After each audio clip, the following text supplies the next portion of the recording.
Hay historias que nacen en el silencio. En el polvo de caminos olvidados, en montañas donde el Estado nunca llegó, en pueblos tan pequeños que ni siquiera aparecían en los mapas. Historias que crecieron en la sombra durante décadas, alimentándose de la pobreza, del abandono, de la desesperación.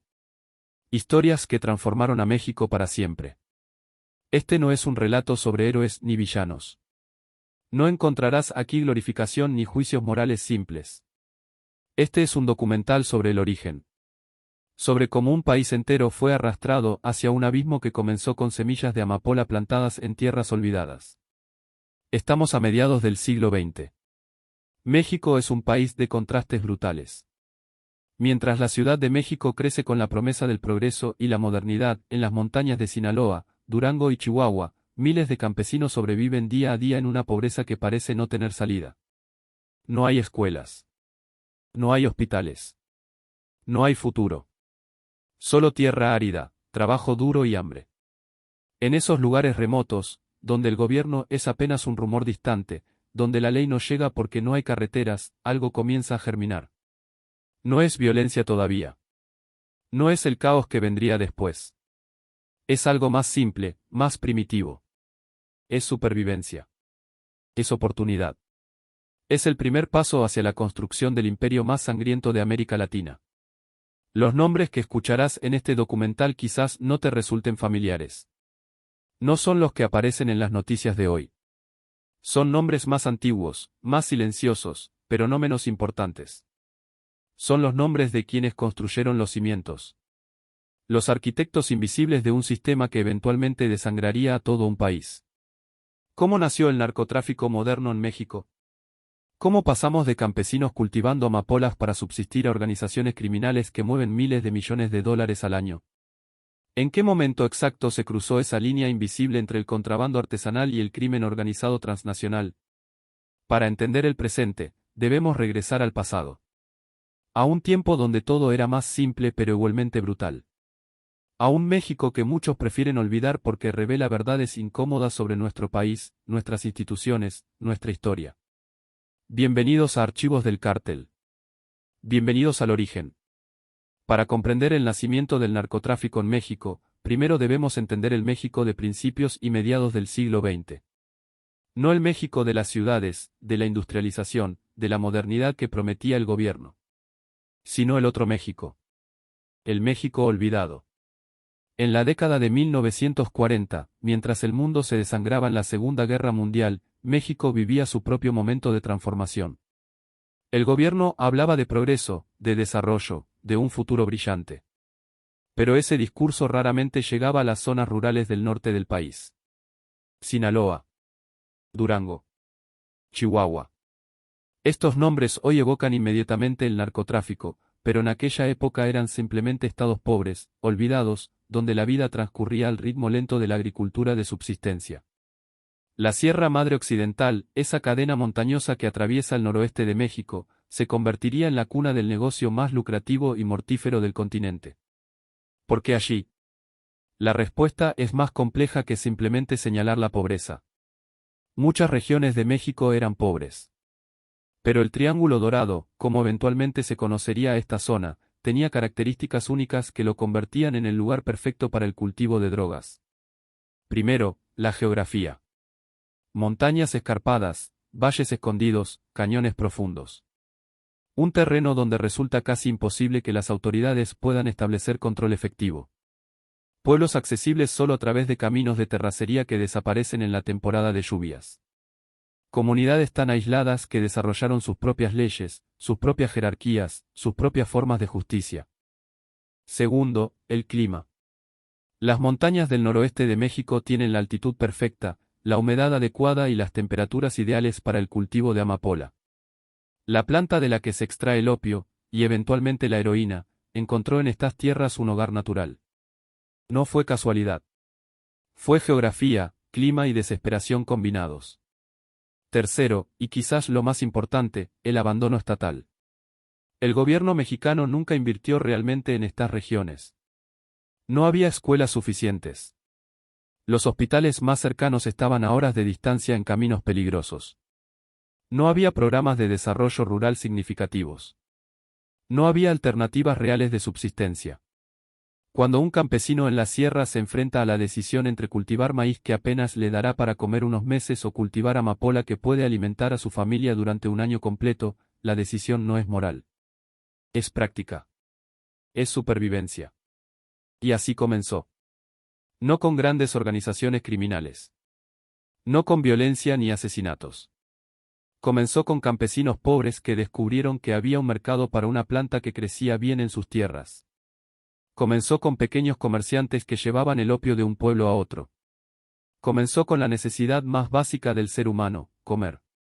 Pero había otro factor crucial en esta ecuación. Estados Unidos. Durante la Segunda Guerra Mundial, Estados Unidos se enfrentaba a una escasez de morfina, un derivado del opio esencial para tratar a los soldados heridos. Las rutas tradicionales de suministro desde Asia estaban interrumpidas por la guerra. El gobierno estadounidense, discretamente, comenzó a buscar fuentes alternativas más cercanas. México respondió a esa demanda. El gobierno mexicano, en una de esas ironías históricas que abundan en esta historia, inicialmente permitió e incluso alentó el cultivo de amapola para satisfacer las necesidades médicas de Estados Unidos durante la guerra. Era legal. Era patriótico. Era necesario. Cuando terminó la guerra, cuando ya no se necesitaba esa producción legal, los campesinos que habían aprendido a cultivar amapola no simplemente abandonaron esa fuente de ingresos. Ya habían descubierto que había otro mercado. Un mercado ilegal, sí, pero mucho más rentable. Un mercado que crecía en las calles de ciudades estadounidenses donde la adicción a las drogas comenzaba a expandirse. Las semillas estaban plantadas. Literalmente y metafóricamente. En esos valles y montañas remotas, en esa tierra que el Estado había olvidado, comenzaba a crecer algo mucho más oscuro que simples flores de amapola. Comenzaba a crecer un sistema. Un negocio. Una forma de vida que eventualmente consumiría a todo un país. Los campesinos cultivaban. Los intermediarios compraban. Los contrabandistas cruzaban la frontera. Y en algún punto, alguien se dio cuenta de que había que organizarse mejor. Que había que proteger las rutas. Que había que negociar con las autoridades. Que había que eliminar a la competencia. El narcotráfico como lo conocemos hoy no nació en un solo momento. Fue un proceso gradual, casi orgánico. Fue la evolución natural de un negocio ilegal que descubrió que la organización era más rentable que el caos. Fue la transformación lenta de campesinos en comerciantes, de comerciantes en contrabandistas, de contrabandistas en criminales organizados. Y todo esto ocurría en un México que prefería no ver. En un México donde las autoridades locales miraban hacia otro lado porque ellos también necesitaban comer. En un México donde el gobierno federal estaba demasiado ocupado construyendo su imagen de país moderno como para preocuparse por lo que sucedía en montañas remotas. La pobreza no crea automáticamente el crimen organizado. Pero cuando se combina con abandono estatal, geografía favorable, demanda externa insaciable y falta de alternativas, crea las condiciones perfectas para que algo oscuro florezca. Y floreció. Lentamente al principio, casi imperceptiblemente. Pero creció. Y creció. Y nunca dejó de crecer. Toda gran historia tiene sus primeros protagonistas. Personajes que, sin saberlo, están escribiendo las primeras páginas de algo mucho más grande que ellos mismos. En la historia del narcotráfico mexicano, estos primeros protagonistas no eran los capos sofisticados de películas y series. Eran campesinos. Eran arrieros. Eran hombres y mujeres que descubrieron que podían ganar más dinero cruzando productos prohibidos que trabajando la tierra. A finales de los años 40 y principios de los 50, en los pueblos de la Sierra de Sinaloa y Durango, comenzaron a surgir ciertos nombres. Personas que tenían algo que los demás no tenían: contactos, rutas, valentía para cruzar la frontera con cargamentos ilegales. No eran jefes todavía. No controlaban territorios ni tenían ejércitos privados. Pero tenían algo más valioso: sabían cómo hacer que las cosas llegaran del punto A al punto B sin que las autoridades se enteraran. El contrabando no era nuevo en México. Durante décadas, incluso siglos, los habitantes de la frontera habían cruzado todo tipo de mercancías evitando impuestos y controles gubernamentales. Alcohol durante la prohibición en Estados Unidos. Cigarros. Productos básicos. Era parte de la economía informal de la frontera. El tráfico de drogas simplemente se sumó a esta tradición de contrabando. Los primeros narcotraficantes no se llamaban a sí mismos narcotraficantes. Eran simplemente comerciantes. Hombres que llevaban un producto de un lugar donde abundaba a un lugar donde escaseaba y había demanda. La moral de esto raramente se cuestionaba en las comunidades rurales. Si los gringos querían comprar opio o marihuana, ¿por qué no venderles? Si el gobierno mexicano no proveía ninguna alternativa de supervivencia, ¿por qué no tomar la oportunidad? En estos primeros años, el negocio era relativamente pacífico. No había grandes conflictos por territorios porque había territorio suficiente para todos. No había violencia sistemática porque no era necesaria. Los cargamentos eran pequeños. Las ganancias, aunque buenas para los estándares locales, no eran astronómicas. Todo funcionaba en una escala humana, casi artesanal. Las familias empezaron a especializarse. Si tu padre sabía cruzar la frontera sin ser detectado, te enseñaba a ti. Si tu tío tenía contactos en California o Texas, te los presentaba. El negocio se mantenía dentro de círculos de confianza estrechos. La familia era la unidad básica de organización. Y la lealtad familiar era más fuerte que cualquier ley estatal. Estos primeros comerciantes de drogas desarrollaron un código no escrito. No robar a tu propia gente. No traicionar a tu familia. Cumplir tu palabra. Pagar tus deudas. Proteger a tu comunidad. Muchas de estas reglas primitivas eventualmente se distorsionarían o desaparecerían por completo, pero en aquellos primeros años, cuando todo era más simple, estos códigos funcionaban. La relación con las autoridades locales también era diferente. No había sobornos masivos ni protección institucionalizada todavía. Más bien existía un entendimiento tácito. Los policías locales, que ganaban salarios miserables y que a menudo eran de los mismos pueblos que los contrabandistas, simplemente miraban hacia otro lado. No era corrupción sistemática todavía. Era más bien una extensión de la vida comunitaria donde todos se conocían y donde la supervivencia económica de todos estaba entrelazada. Pero el negocio estaba creciendo. Y cuando un negocio crece, inevitablemente atrae más participantes, más competencia, más atención de las autoridades. Para mediados de los años 50, ya no eran solo unos cuantos campesinos emprendedores. Eran docenas de familias, cientos de personas involucradas de alguna manera en la producción, transporte o venta de drogas. Y con el crecimiento llegó la necesidad de coordinación. No podías tener a 20 personas diferentes tratando de cruzar drogas por el mismo punto fronterizo sin generar sospechas. No podías tener a múltiples proveedores compitiendo por los mismos clientes en California sin que los precios cayeran. Se necesitaba organización. Se necesitaban acuerdos. Se necesitaban reglas. Así nacieron las primeras estructuras protoorganizacionales. No eran cárteles todavía. No tenían nombres oficiales ni jerarquías formales. Pero eran grupos de personas que trabajaban juntas, que coordinaban sus actividades, que dividían territorios y rutas, que establecían precios. Los hombres que lideraban estos primeros grupos ganaron respeto no por la violencia, que aún era rara, sino por su inteligencia, su astucia, su capacidad para resolver problemas. Eran mediadores. Eran organizadores.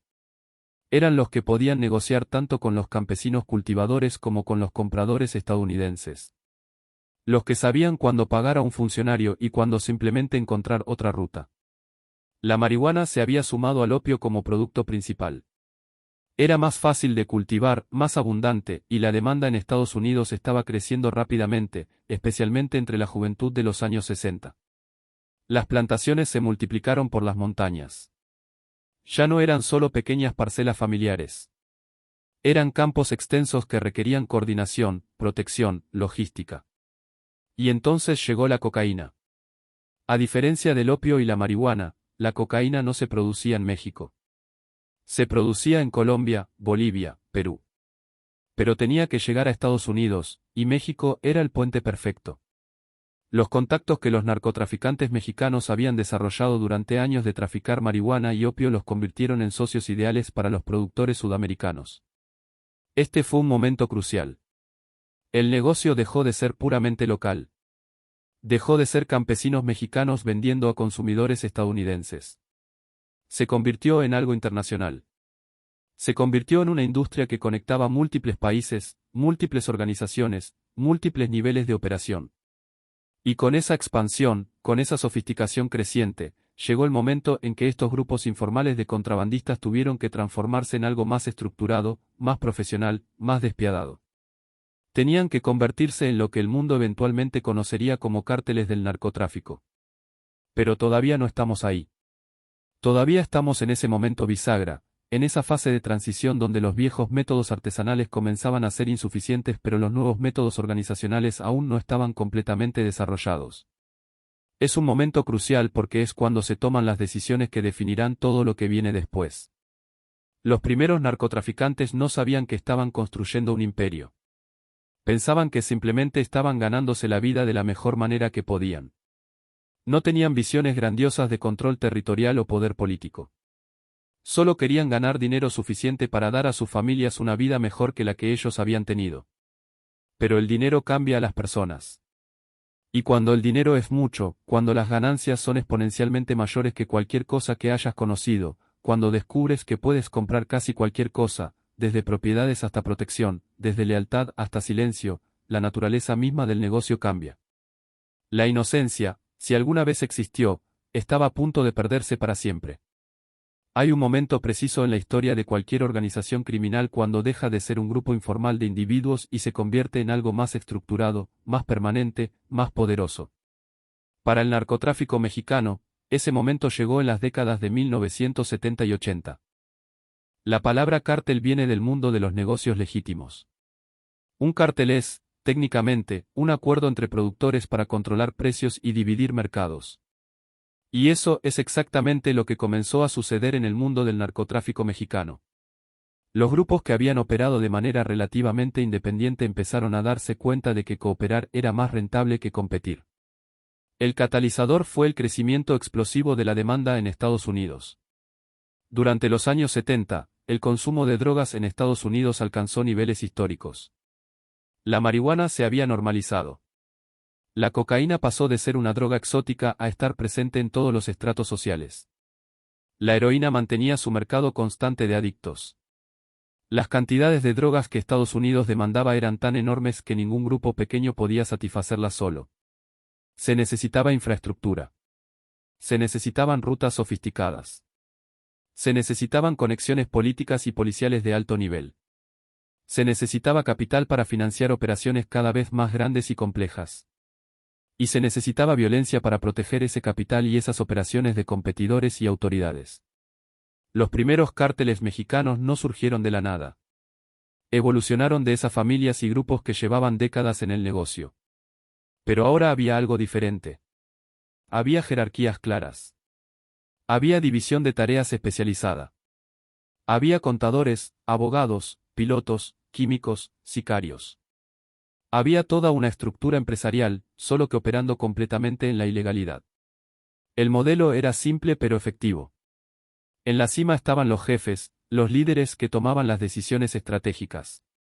Estos hombres, y eran casi exclusivamente hombres en aquella época, controlaban los contactos con los proveedores colombianos, las rutas principales, las relaciones con las autoridades mexicanas corruptas.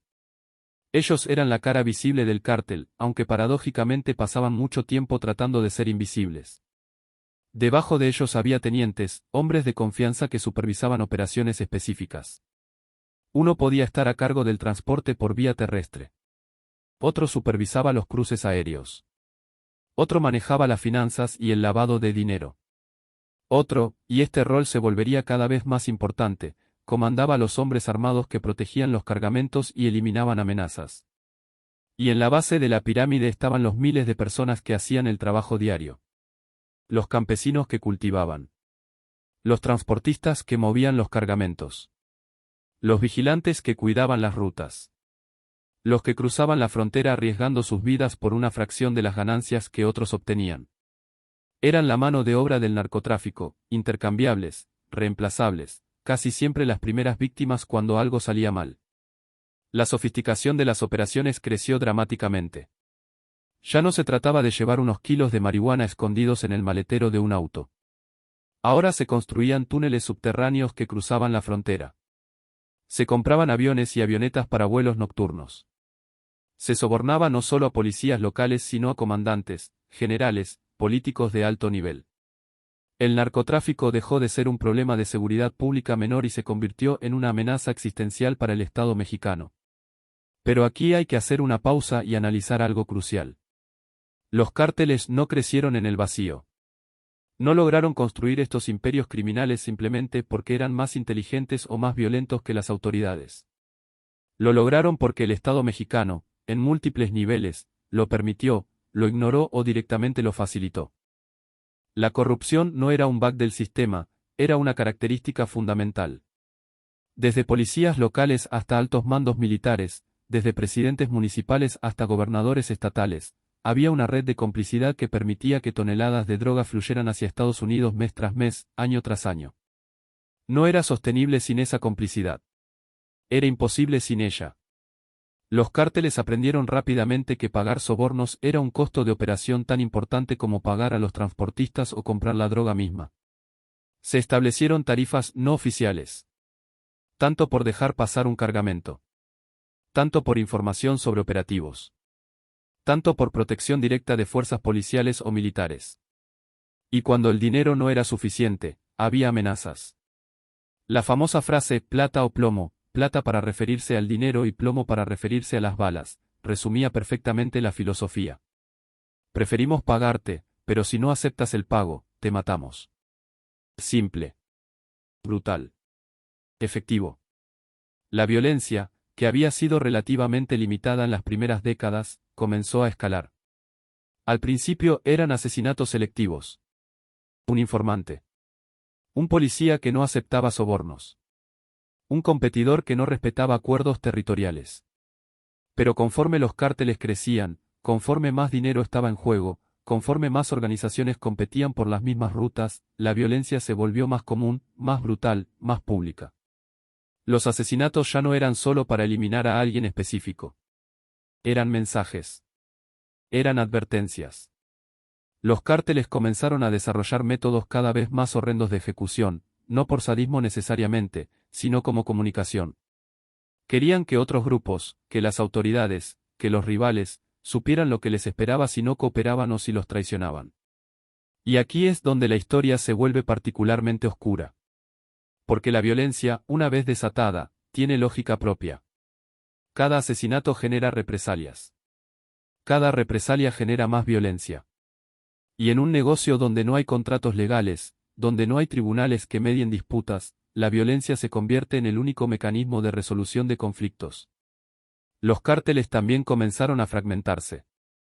Lo que empezó como cooperación entre grupos se convirtió en competencia feroz. Las traiciones se volvieron comunes. Un lugarteniente ambicioso decidía independizarse y formar su propia organización. Un líder era capturado o asesinado y la organización se dividía entre quienes competían por sucederlo. Las alianzas se formaban y se rompían constantemente. Pero a pesar de la violencia interna, a pesar de la fragmentación, a pesar de los operativos del gobierno, los cárteles seguían funcionando. Seguían moviendo drogas. Seguían generando fortunas incalculables. Porque al final del día, mientras hubiera demanda en Estados Unidos, mientras hubiera pobreza en México, mientras hubiera corrupción en las instituciones, el negocio era demasiado lucrativo para desaparecer. Para finales de los años 80, el modelo del cártel mexicano estaba completamente establecido. Eran organizaciones sofisticadas con capacidad operativa que rivalizaba con corporaciones multinacionales. Controlaban territorios completos donde eran efectivamente el poder real, más que el gobierno. Tenían capacidad para sobornar o amenazar a cualquier nivel de autoridad. Y tenían recursos económicos que les permitían equiparse mejor que las mismas fuerzas de seguridad que supuestamente debían combatirlos. El narcotráfico había dejado de ser un problema criminal para convertirse en un problema de Estado. Había dejado de ser algo que sucedía en montañas remotas para convertirse en algo que afectaba a todo el país. Y lo peor de todo, se había normalizado. Se había convertido en parte del tejido social de regiones enteras. Los cárteles eran, en cierto sentido, empresas extraordinariamente exitosas. Habían encontrado un producto con demanda infinita, habían establecido monopolios regionales, habían integrado verticalmente sus operaciones, habían diversificado sus actividades. Si operaran en el mundo legal, serían estudiados en escuelas de negocios como ejemplos de crecimiento empresarial. Pero operaban en el mundo de la violencia, la corrupción y la muerte. Y su éxito era el fracaso de México. Archivos del cártel, el origen del narcotráfico en México. Guión documental completo. Introducción cinematográfica. Hay historias que nacen en el silencio. En el polvo de caminos olvidados, en montañas donde el Estado nunca llegó, en pueblos tan pequeños que ni siquiera aparecían en los mapas. Historias que crecieron en la sombra durante décadas, alimentándose de la pobreza, del abandono, de la desesperación. Historias que transformaron a México para siempre. Este no es un relato sobre héroes ni villanos. No encontrarás aquí glorificación ni juicios morales simples. Este es un documental sobre el origen. Sobre cómo un país entero fue arrastrado hacia un abismo que comenzó con semillas de amapola plantadas en tierras olvidadas. Estamos a mediados del siglo XX. México es un país de contrastes brutales. Mientras la Ciudad de México crece con la promesa del progreso y la modernidad, en las montañas de Sinaloa, Durango y Chihuahua, miles de campesinos sobreviven día a día en una pobreza que parece no tener salida. No hay escuelas. No hay hospitales. No hay futuro. Solo tierra árida, trabajo duro y hambre. En esos lugares remotos, donde el gobierno es apenas un rumor distante, donde la ley no llega porque no hay carreteras, algo comienza a germinar. No es violencia todavía. No es el caos que vendría después. Es algo más simple, más primitivo. Es supervivencia. Es oportunidad. Es el primer paso hacia la construcción del imperio más sangriento de América Latina. Los nombres que escucharás en este documental quizás no te resulten familiares. No son los que aparecen en las noticias de hoy. Son nombres más antiguos, más silenciosos, pero no menos importantes. Son los nombres de quienes construyeron los cimientos. Los arquitectos invisibles de un sistema que eventualmente desangraría a todo un país. ¿Cómo nació el narcotráfico moderno en México? ¿Cómo pasamos de campesinos cultivando amapolas para subsistir a organizaciones criminales que mueven miles de millones de dólares al año? ¿En qué momento exacto se cruzó esa línea invisible entre el contrabando artesanal y el crimen organizado transnacional? Para entender el presente, debemos regresar al pasado. A un tiempo donde todo era más simple pero igualmente brutal. A un México que muchos prefieren olvidar porque revela verdades incómodas sobre nuestro país, nuestras instituciones, nuestra historia. Bienvenidos a Archivos del Cártel. Bienvenidos al origen. Capítulo 1. El México que nadie ve. Para comprender el nacimiento del narcotráfico en México, primero debemos entender el México de principios y mediados del siglo XX.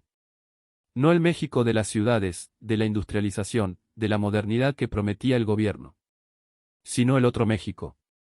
El México olvidado. En la década de 1940, mientras el mundo se desangraba en la Segunda Guerra Mundial, México vivía su propio momento de transformación. El gobierno hablaba de progreso, de desarrollo, de un futuro brillante. Pero ese discurso raramente llegaba a las zonas rurales del norte del país. Sinaloa.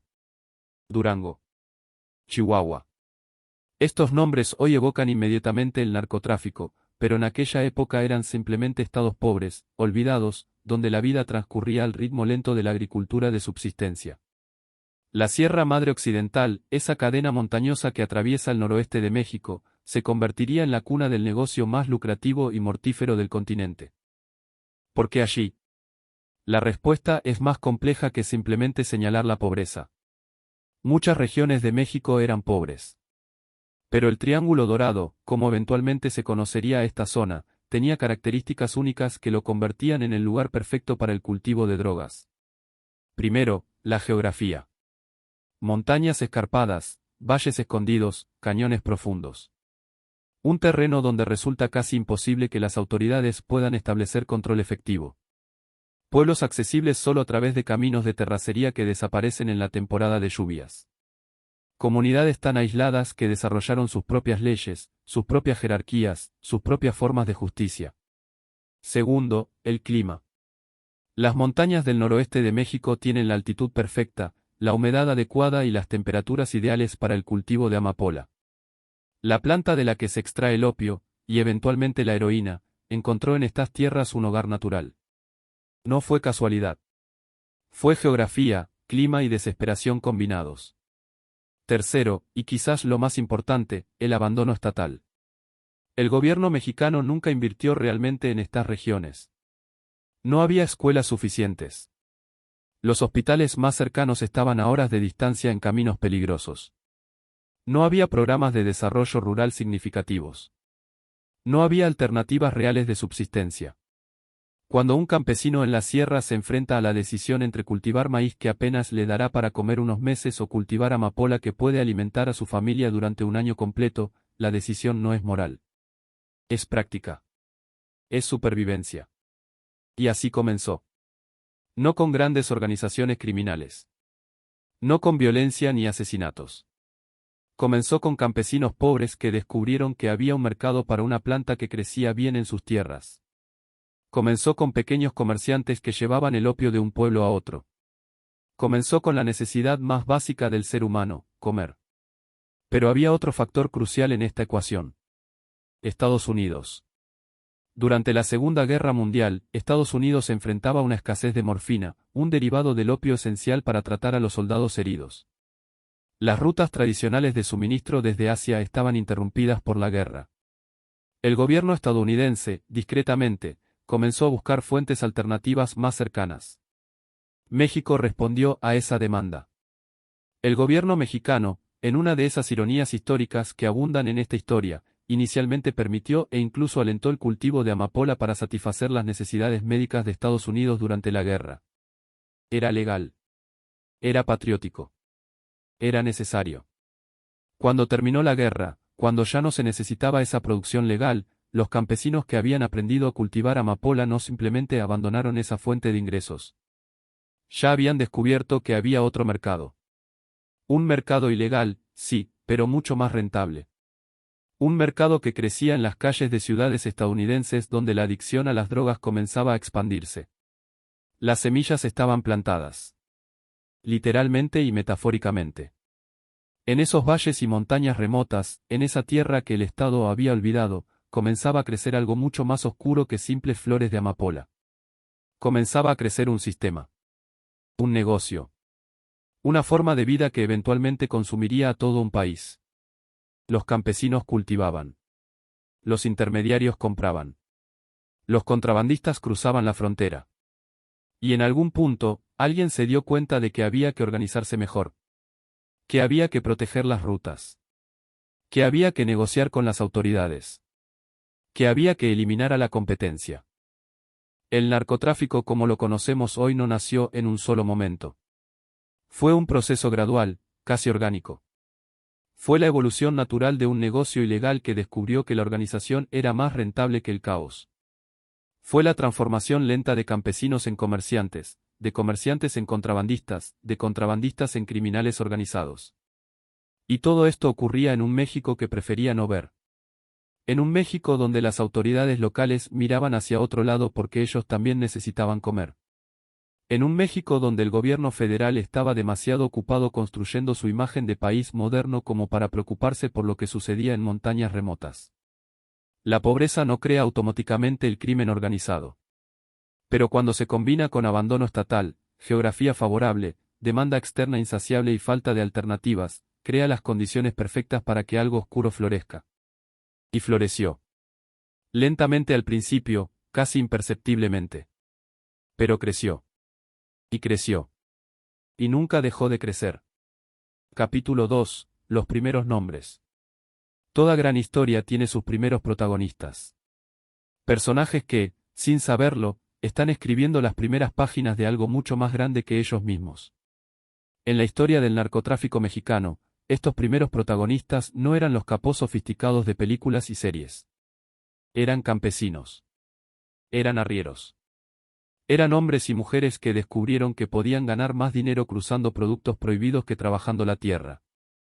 A finales de los años 40 y principios de los 50, en los pueblos de la Sierra de Sinaloa y Durango, comenzaron a surgir ciertos nombres. Personas que tenían algo que los demás no tenían: contactos, rutas, valentía para cruzar la frontera con cargamentos ilegales. No eran jefes todavía. No controlaban territorios ni tenían ejércitos privados.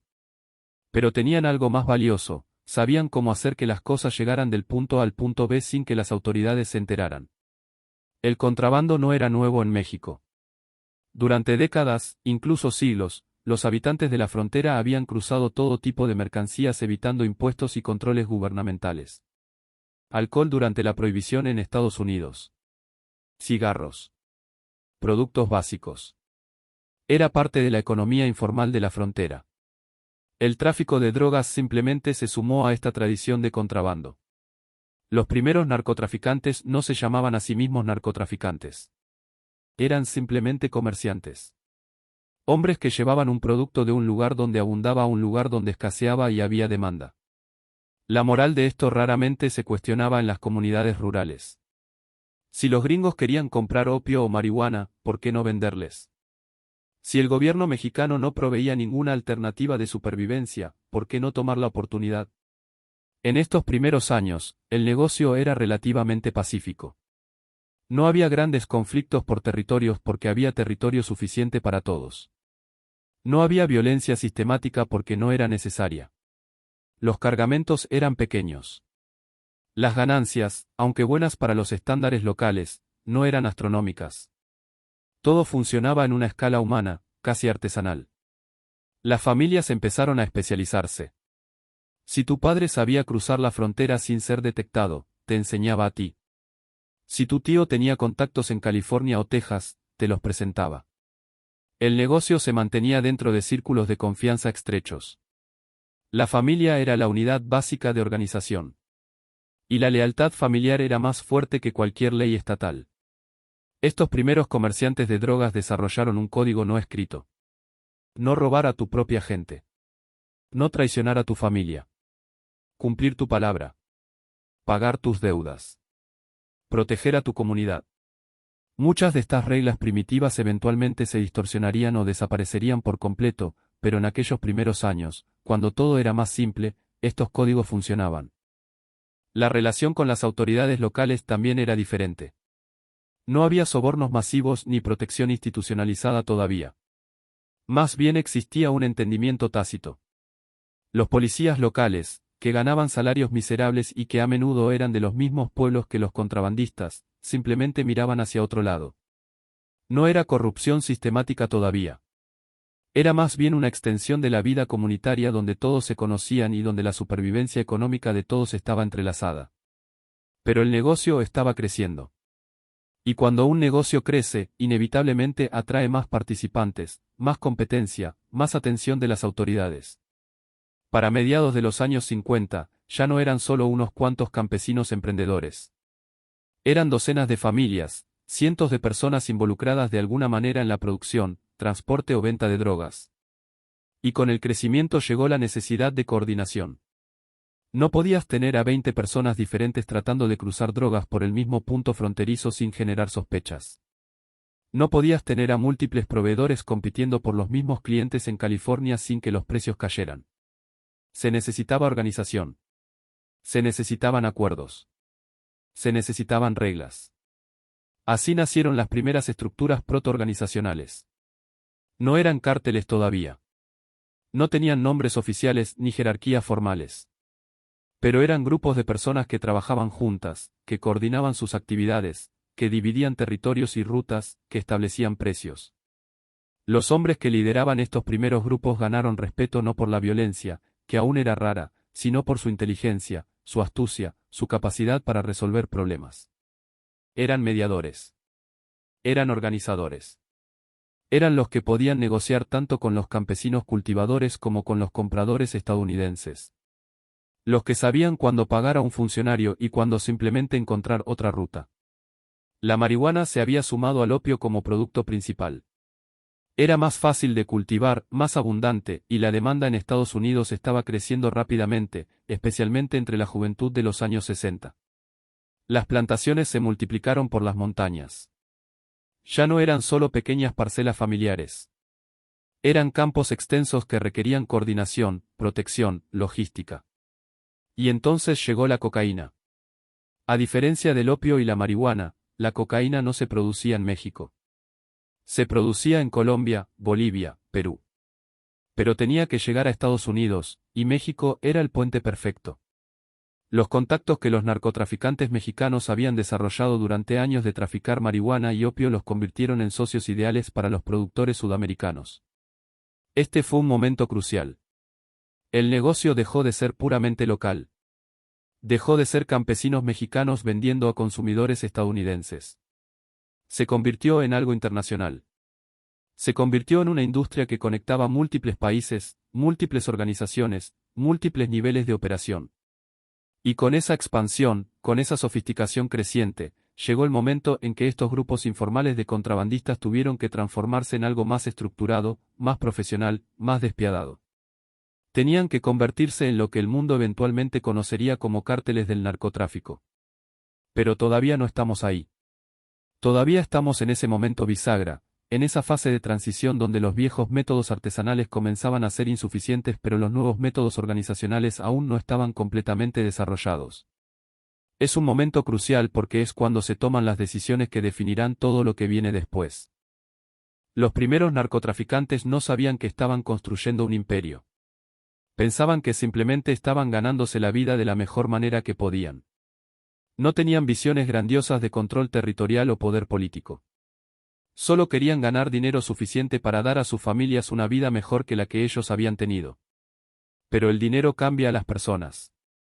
Y cuando el dinero es mucho, cuando las ganancias son exponencialmente mayores que cualquier cosa que hayas conocido, cuando descubres que puedes comprar casi cualquier cosa, desde propiedades hasta protección, desde lealtad hasta silencio, la naturaleza misma del negocio cambia. La inocencia, si alguna vez existió, estaba a punto de perderse para siempre. Capítulo 3. El nacimiento de los cárteles. Hay un momento preciso en la historia de cualquier organización criminal cuando deja de ser un grupo informal de individuos y se convierte en algo más estructurado, más permanente, más poderoso. Para el narcotráfico mexicano, ese momento llegó en las décadas de 1970 y 80. La palabra cártel viene del mundo de los negocios legítimos. Un cártel es, técnicamente, un acuerdo entre productores para controlar precios y dividir mercados. Y eso es exactamente lo que comenzó a suceder en el mundo del narcotráfico mexicano. Los grupos que habían operado de manera relativamente independiente empezaron a darse cuenta de que cooperar era más rentable que competir. El catalizador fue el crecimiento explosivo de la demanda en Estados Unidos. Durante los años 70, el consumo de drogas en Estados Unidos alcanzó niveles históricos. La marihuana se había normalizado. La cocaína pasó de ser una droga exótica a estar presente en todos los estratos sociales. La heroína mantenía su mercado constante de adictos. Las cantidades de drogas que Estados Unidos demandaba eran tan enormes que ningún grupo pequeño podía satisfacerlas solo. Se necesitaba infraestructura. Se necesitaban rutas sofisticadas. Se necesitaban conexiones políticas y policiales de alto nivel. Se necesitaba capital para financiar operaciones cada vez más grandes y complejas. Y se necesitaba violencia para proteger ese capital y esas operaciones de competidores y autoridades. Los primeros cárteles mexicanos no surgieron de la nada. Evolucionaron de esas familias y grupos que llevaban décadas en el negocio. Pero ahora había algo diferente. Había jerarquías claras. Había división de tareas especializada. Había contadores, abogados, pilotos, químicos, sicarios. Había toda una estructura empresarial, solo que operando completamente en la ilegalidad. El modelo era simple pero efectivo. En la cima estaban los jefes, los líderes que tomaban las decisiones estratégicas.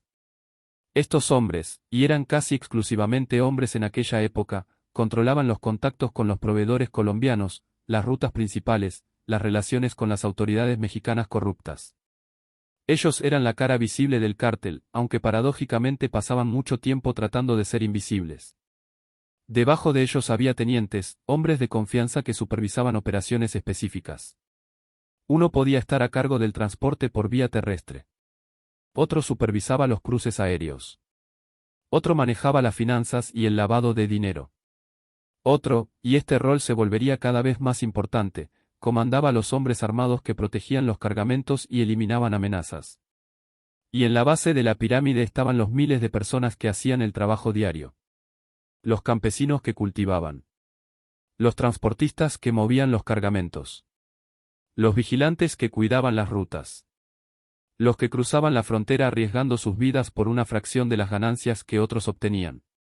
Eran la mano de obra del narcotráfico, intercambiables, reemplazables, casi siempre las primeras víctimas cuando algo salía mal. La sofisticación de las operaciones creció dramáticamente. Ya no se trataba de llevar unos kilos de marihuana escondidos en el maletero de un auto. Ahora se construían túneles subterráneos que cruzaban la frontera. Se compraban aviones y avionetas para vuelos nocturnos. Se sobornaba no solo a policías locales sino a comandantes, generales, políticos de alto nivel. El narcotráfico dejó de ser un problema de seguridad pública menor y se convirtió en una amenaza existencial para el Estado mexicano. Pero aquí hay que hacer una pausa y analizar algo crucial. Los cárteles no crecieron en el vacío. No lograron construir estos imperios criminales simplemente porque eran más inteligentes o más violentos que las autoridades. Lo lograron porque el Estado mexicano, en múltiples niveles, lo permitió, lo ignoró o directamente lo facilitó. La corrupción no era un bug del sistema, era una característica fundamental. Desde policías locales hasta altos mandos militares, desde presidentes municipales hasta gobernadores estatales, había una red de complicidad que permitía que toneladas de droga fluyeran hacia Estados Unidos mes tras mes, año tras año. No era sostenible sin esa complicidad. Era imposible sin ella. Los cárteles aprendieron rápidamente que pagar sobornos era un costo de operación tan importante como pagar a los transportistas o comprar la droga misma. Se establecieron tarifas no oficiales. Tanto por dejar pasar un cargamento. Tanto por información sobre operativos. Tanto por protección directa de fuerzas policiales o militares. Y cuando el dinero no era suficiente, había amenazas.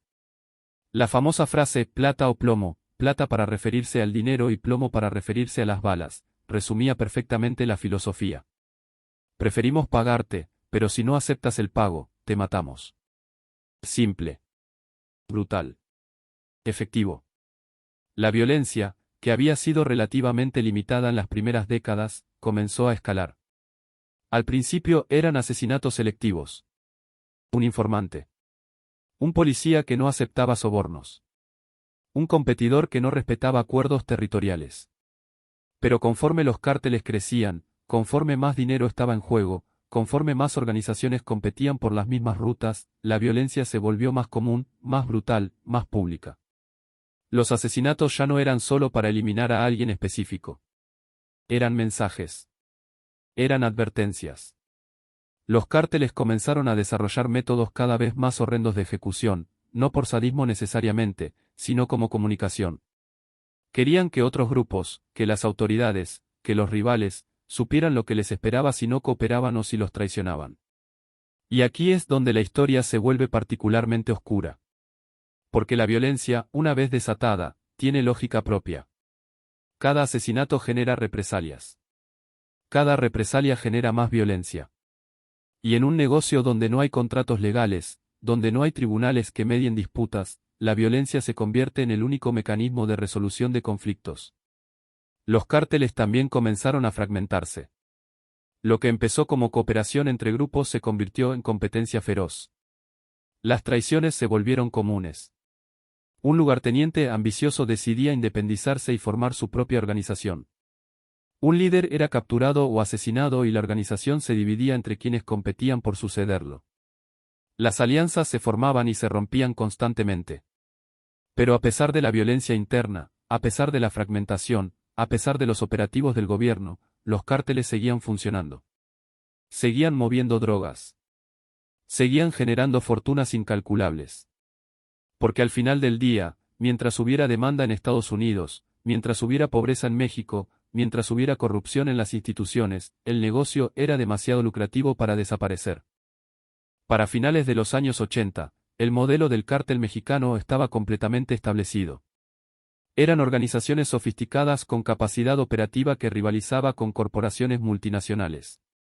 Controlaban territorios completos donde eran efectivamente el poder real, más que el gobierno.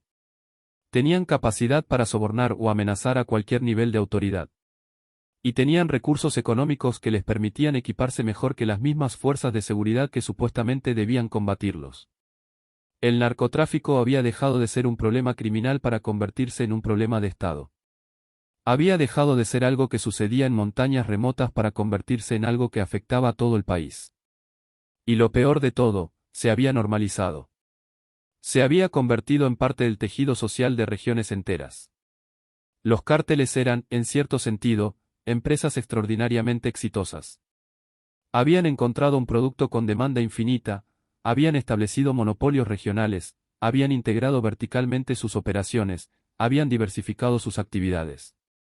Si operaran en el mundo legal, serían estudiados en escuelas de negocios como ejemplos de crecimiento empresarial. Pero operaban en el mundo de la violencia, la corrupción y la muerte. Y su éxito era el fracaso de México. Capítulo 4. Las rutas del infierno. Si el narcotráfico es una industria, entonces las rutas son sus arterias. Sin rutas efectivas para mover el producto del punto de origen al punto de venta, todo el negocio colapsa. Y los cárteles mexicanos, con el tiempo, se convirtieron en maestros absolutos de la logística del crimen. Las primeras rutas eran simples. Caminos de tierra que conectaban pueblos serranos con la frontera. Camionetas viejas cargadas de marihuana u opio. Cruces fronterizos en puntos remotos donde no había vigilancia. Todo muy rudimentario, muy local, muy artesanal. Pero conforme el negocio creció, las rutas tuvieron que sofisticarse. No se podían mover toneladas de droga por caminos de tierra en camionetas viejas. Se necesitaba algo más grande, más rápido, más seguro. Los cárteles invirtieron en infraestructura como si fueran gobiernos legítimos. Construyeron carreteras clandestinas en medio de la sierra. Compraron flotas de camiones que externamente parecían transportar productos legítimos pero cuyos compartimentos secretos estaban llenos de droga. Sobornaron a suficientes autoridades en puntos de control para garantizar paso libre. Pero las rutas terrestres tenían limitaciones. Eran lentas. Eran vulnerables a operativos. Y conforme Estados Unidos reforzaba su frontera terrestre, cruzar se volvía más difícil y arriesgado. Así que los cárteles miraron hacia el cielo.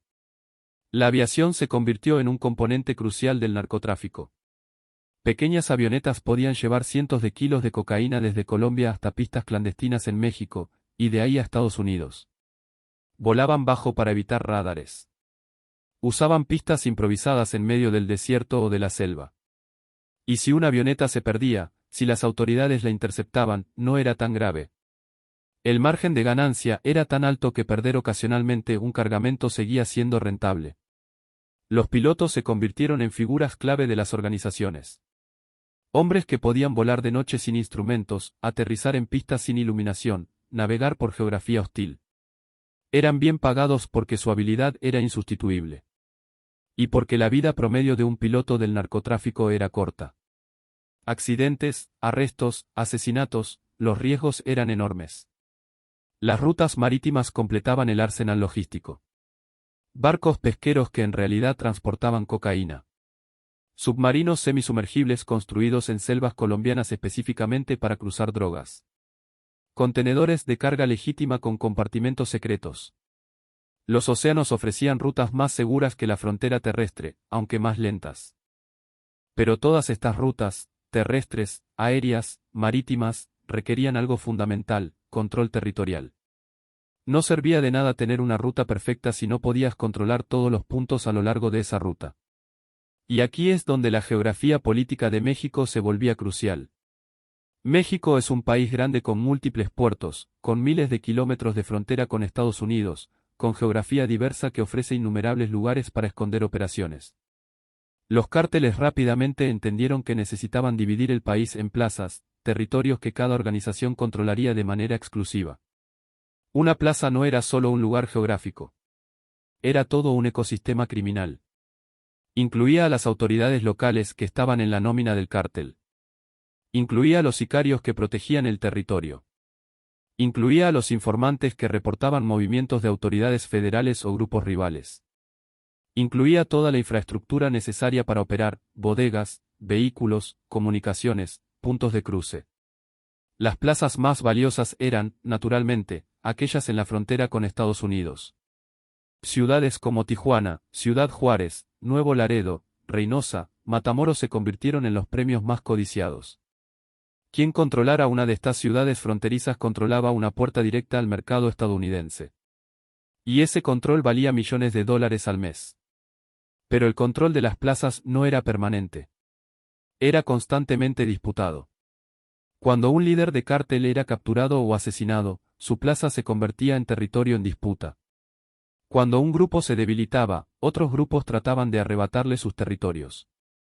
Las guerras por plazas se volvieron una característica constante del narcotráfico mexicano. Y estas guerras no eran abstractas. No eran solo grupos criminales peleando entre sí. Eran guerras que destrozaban comunidades enteras. Cuando dos cárteles peleaban por el control de una ciudad, era esa ciudad la que sufría. Asesinatos en las calles. Toques de queda no oficiales. Negocios extorsionados. Jóvenes reclutados por la fuerza como sicarios. Familias desplazadas. Los cárteles también diversificaron sus rutas internacionales. Ya no era solo México o Estados Unidos. Establecieron conexiones en Centroamérica para mover droga desde Sudamérica. Desarrollaron redes en Europa para abrir nuevos mercados. Crearon vínculos con organizaciones criminales en Asia. El narcotráfico mexicano se volvió verdaderamente global. Y con esa expansión global vino una sofisticación financiera que pocas personas fuera del negocio entienden. No basta con mover la droga. Hemos llegado al final de este recorrido. De las montañas de Sinaloa en los años 40 a la crisis nacional de hoy.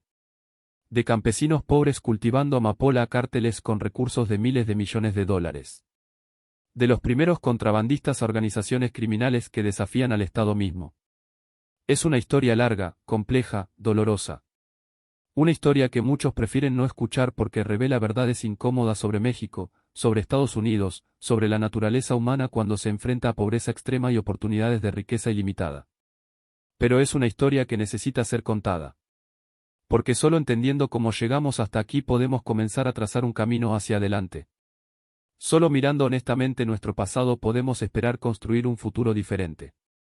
El narcotráfico mexicano no es una historia con un final claro. No hay un momento catártico donde el bien triunfa sobre el mal y todos viven felices para siempre. Es una historia que continúa escribiéndose cada día, con cada nuevo acto de violencia, con cada intento de reforma, con cada vida perdida o salvada. Es una historia de claroscuros. De víctimas y victimarios que a veces son las mismas personas. De instituciones que deberían proteger pero corrompen. De sociedades que demandan drogas pero rechazan las consecuencias de esa demanda. De políticas que prometen seguridad pero entregan muerte. Y es una historia que nos pertenece a todos. No solo a México. El narcotráfico es un fenómeno transnacional que involucra a múltiples países, múltiples actores, múltiples niveles de responsabilidad. Estados Unidos como principal consumidor. Colombia y otros países como productores. México como puente. Centroamérica como ruta. Europa como mercado emergente. El sistema financiero global como lavadora de dinero. Todos estamos implicados de una manera u otra. Y solo reconociendo esa responsabilidad compartida podemos comenzar a buscar soluciones reales. Los archivos del cártel permanecen abiertos. Cada día se añaden nuevas páginas. Nuevos nombres. Nuevas historias de violencia o resistencia. Nuevos intentos de combate o reforma. Nuevas víctimas. Nuevos sobrevivientes. ¿Qué pasará en los próximos años? ¿Continuará México atrapado en este ciclo de violencia? ¿Encontrará finalmente el camino hacia políticas más efectivas? ¿Cambiará Estados Unidos su enfoque de la guerra contra las drogas? ¿Se atreverá el mundo a experimentar con regulación en lugar de prohibición total? No tenemos respuestas definitivas. Lo que sí tenemos es historia. La capacidad de aprender de los errores del pasado. La posibilidad de elegir caminos diferentes. La responsabilidad de intentar construir algo mejor para las generaciones futuras. Este documental termina, pero la historia continúa.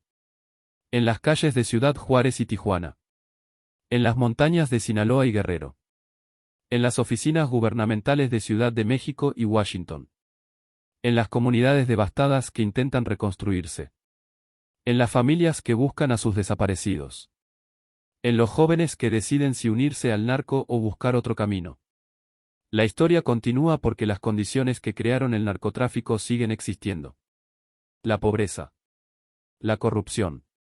La demanda insaciable. El abandono estatal. La falta de alternativas. Mientras estas condiciones permanezcan, el narcotráfico permanecerá, transformándose, adaptándose, persistiendo. Pero la historia también continúa porque hay resistencia. Porque hay personas que se niegan a aceptar la violencia como normal. Porque hay comunidades que se organizan para protegerse. Porque hay periodistas que continúan investigando a pesar de las amenazas. Porque hay funcionarios honestos que luchan contra la corrupción. Porque hay madres que nunca dejan de buscar a sus hijos. Esa resistencia es la esperanza. No una esperanza ingenua que cree que el problema se resolverá mágicamente. Sino una esperanza combativa, que entiende la magnitud del desafío pero se niega a rendirse. Una esperanza que sabe que el cambio real toma generaciones, pero que cada pequeño paso importa. Los archivos del cártel están llenos de oscuridad. Pero también contienen lecciones. Contienen advertencias sobre lo que sucede cuando se ignoran los problemas hasta que se vuelven incontrolables. Contienen ejemplos de cómo la corrupción corroe instituciones. Contienen evidencia de cómo las políticas mal diseñadas generan consecuencias desastrosas.